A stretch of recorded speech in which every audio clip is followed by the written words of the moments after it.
Hey, ubongekile lo nginiphathele umgosi wakamuva ohamba phambili. Ungakhohlwa-ke ukupressa i-subscribe button ne-notification button khona ungeke uphuthwe lutho engi-uploadayo.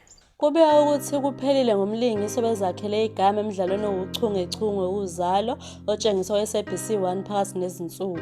Ilanga langeSonto lithole ukuthi uSiphelele Mzimela olingisa indawo kaMazaza sebemchithile abadidiyeli balomdlalo. Umthombo walephephandaba uthi lo mlingisi uqala waba nenkinga yokuthi njalo uma kumele ashuthe ahlaselwe ukugula. Ngelinye ilanga ubefike umqemane kodwa kuyothi uma eqala ukushutha avele aphathwe ikhanda, uma kungenjalo avele aphalaze, kusho umthombo. Umthombo wesibili uthi kade agcina ukubonakala, uke waba nokugula njalo.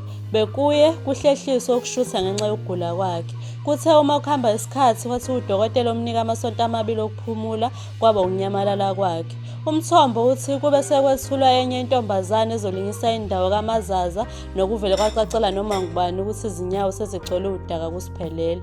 Ethintwa leli phephandaba uSiphelele akathandanga ukukhuluma nentatheli, uthe ngeke akwazi ukukhuluma futhi akazi ukuthi uzokwazi nini. Abankampani ekhulumela uZalo eStern Glass bathunyelelwe imiyalezo ethinta ukuhamba kwaSiphelele kodwa kwaze kwashaya isikhathi sokushicilela bengazange baphendule. Le ntokazi isematheni kulezi nsuku balandeli boZalo njengoba itshengisa ukuba noshiki kusibonelo osebuyelene noNonkanga.